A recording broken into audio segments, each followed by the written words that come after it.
And I personally think data acquisition should be legal on our race cars. And you can buy a data acquisition system, pretty decent stuff for $4,000 to $5,000. That's a lot of money. However, testing. These guys are constantly testing with data Right. acquisition, right? Like everybody knows Chevy went testing at Millbridge. I mean, everybody knows he had data acquisition on his cars. It's not like it's secretive stuff.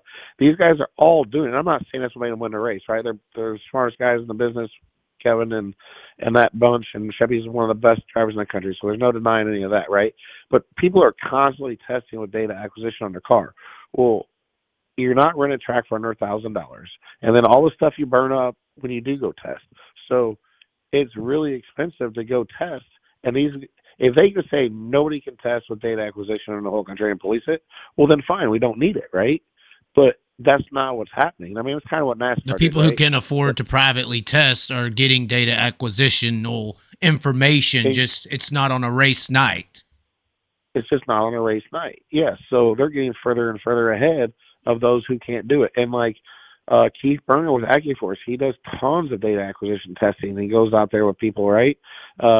It's all the time. And like there's definitely guys out there now that read data.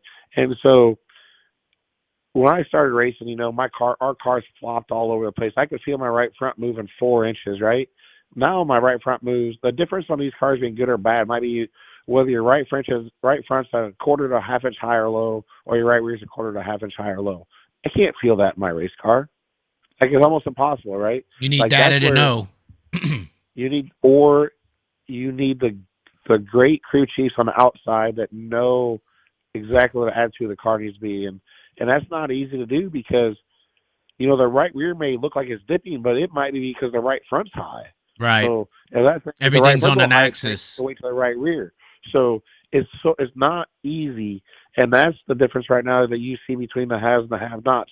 Most of all your haves, they have the top-notch crew guys that know what they're looking for exactly, that can do it, and some of them have more than one, right? And they stand in different spots on the racetracks.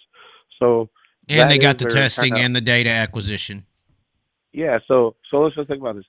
Every one of them street outlaw guys, they're running 50 to 70 channels of data acquisition on a drag car. Them guys aren't engineers; they're hillbillies, right? My drag racing buddies in towns are the same way. They show me all this stuff. Like they pull in, they hook their car to the laptop, and they read the data. Like, and they're not engineers. And listen, I don't know this stuff. I would have to learn it too. But what I'm saying is, when I started racing, there was no shock guys at the racetrack. There was no shock guys. You bought a pro shock or an after shock, and you bolted on the car, right? And now I don't know how many shot guys running on every racetrack. There's already data guys there. We will have a data guy. There'll be data guys. You'll align yourself with a data guy just like you do a shot guy, or your chassis manufacturer will be like, listen, you need to be within these parameters, right? For your car to be optimal, your right front needs to be here, your right rear needs to be here, your left rear needs to be here. So you could pull in now and be like, oh, my right front's not where it needs to be. My right rear's not where it needs to be. And then you can make the right adjustments. Yeah, but those types of data acquisitions kind of being illegal, but the big team's able to do it, kind of leads back to this politics of the sport, because it seems like the chassis manufacturers have and these bigger teams almost dictate it, and they need their cars to be up front more than you. Well, I think what happens is the people see the initial cost, right? Well, so in my mind, if we had data acquisition legal, so you could probably, I bet you the cost would come down to, you could get a cheap base system for maybe $2,500 and a real nice system for maybe $4,000, right?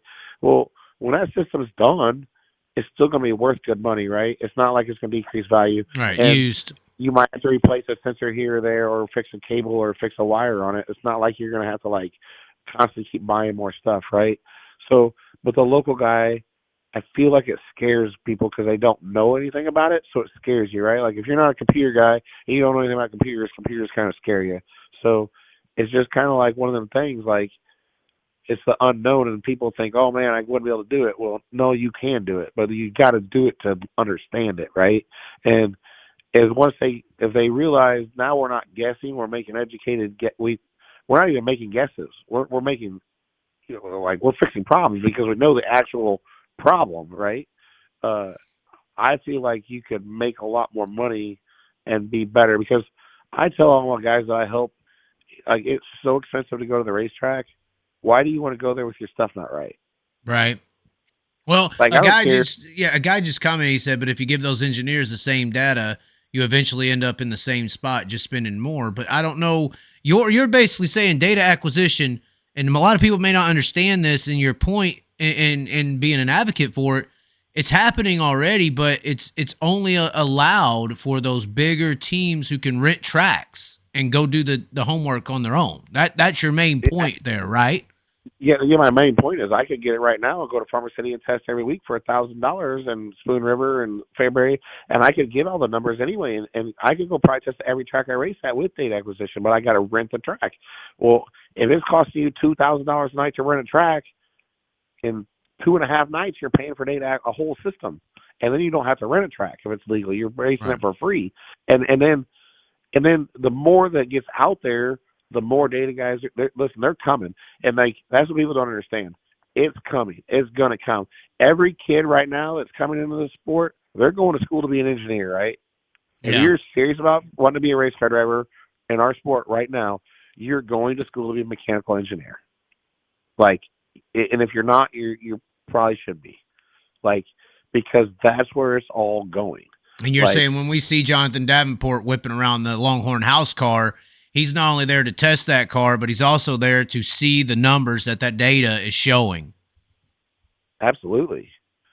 Like, I mean, and that's, then you take it back, they put it on pull down rigs, or it's just, our cars have gotten so technical that, trust me, it's mind blowing to me, because I started a long time ago. And I know how hard you drive these race cars and how they stick to the racetrack now. It's unbelievable compared to what they did when we started. So, I mean, and this isn't just for us. I mean, just look at the evolution of the modifiers, the street stocks, everything. Yeah. And, I mean, it's not just guys testing with data and late models. It's happening right now throughout the sport. But, and that doesn't mean every guy needs to go buy data. But, most guys at your local tracks have a guy that's probably a little better that they go to and ask for help, right? Hey, man, what do I need to do? What do I need to do? So, what I'm saying is it just starts all trickling down. But you're not – it's so expensive to go to the racetrack and race. I don't care if you're taking a street stock, if you're taking a late model. I mean, we spent the same amount of money in fuel to get there, and our pit pass costs the same amount of money. Yeah, we're racing for different money to win, but that cost to go there is so expensive. Why do you want to be there with your stuff not right? And right now, we just guess at basically setups, right? Well, you're just guessing at how to fix something. This wouldn't be a guess. You would know you would know the problem you were trying to fix. Well, and if you're saying 2,500 to 5,000, you got these guys barely able to afford a full blown super late model operation. I'm sure they would pay 2,500 to 5,000 to have a chance. Yeah, well, here might be a way simpler way to put it. So there's a lot of mechanics that are big race fans and probably listening or watching or whatever, right? When you hook that scan tool to that car, all that is data acquisition. The data acquisition basically works no different. When you're monitoring the throttle position sensor and measuring the voltage, that's exactly how data acquisition works. And if you see the glitch on the scan tool on one sensor, that's what you're looking for on the race car, right? Basically, that's what it's just stuff has to be within these parameters. And that's where if the chassis guy can tell you where your parameters need to be, that's basically all data acquisition is. Basically no different than working a scan tool. If you're a good mechanic and know what you're looking for in scan tools, that's really not much different, right? So maybe that's a simpler way of putting it for some people. It'd be like trying to fix a modern day car right now without a scan tool. It's basically impossible. Right. Yeah, you got to listen and look and kind of do those old school, crew chief ideas you're talking about. Or you just start throwing the sensors on it, right? You just start, right. Well, if this is wrong, well, now I'm going to go buy this sensor. I'm going to go buy that sensor and go buy that sensor until you finally fix the problem. It's a really good analogy because you could spend 10 days, tearing the car apart left from right, not knowing where you need to be. 100%. And trust me, it's coming. That one day, the technology is moving so fast right now. I just don't see how they can keep it out of it, right? How they can keep guys from building this stuff in other ways and other parts of the cars. The bigger point I'm hearing is you're saying it's already here. It's just the rich elite teams that can afford to test are able to use it. Yes, 100%. That's the nail in the coffin. Yeah, and the shock companies, do a lot of testing. Like I say, Keith Burner with AccuForce, which a lot of people you see tons of people take their stuff to Keith and get put on the pull down rig and go test. And listen, most everybody that does it goes faster, right? Mm-hmm. Like you'll see that guy come out of the box and start running way stronger. Like so, there's lots of stuff coming out there that I just think a lot of the little lower guys don't understand. They're scared of it, and they don't see how it would benefit them. But I feel like as a whole, it would benefit, right? Like, I just think it would, because it's happening right now. I mean, it definitely is happening. Wouldn't it also benefit more of a driver crew chief scenario? Wouldn't it be dependent as much on having a crew chief if you can read a box and tell you what to do and where to do it? 100%. Yeah, you don't have to pay that top crew chief now, like, right? Because and listen, your data guy doesn't even have to be at the racetrack. You can just send this right to him, and he can be at any racetrack and look at the data and be like, "Oh, this doesn't look right," or "You need to work here. This is wrong," right? Like it's not like he even has to be there to see the data. You can send it right to him. Right. Yeah. So, I mean, you started off by saying you're an advocate for it, and I don't know who could hear that explanation and not see why. The only thing is it scares people on its initial cost. So, but you're in a $120,000 late model. I 100% agree with you. I mean, what are you crying? If you're crying about $2,500 or $5,000, you're in the wrong sport. Get a street stock. Yeah. I mean, yeah. And then, or how many times do you see guys actually go test? These guys, a lot of guys now go rent a test with no data. So they're going to rent the track. They're spending money, thousands of dollars to rent these tracks and test to try to get better off of guesses. Right. So yeah. there's a lot there that I feel like. I guess what I'm saying ultimately is just because they make more rules isn't always better for the sport. I mean, I definitely feel like we've seen that in NASCAR.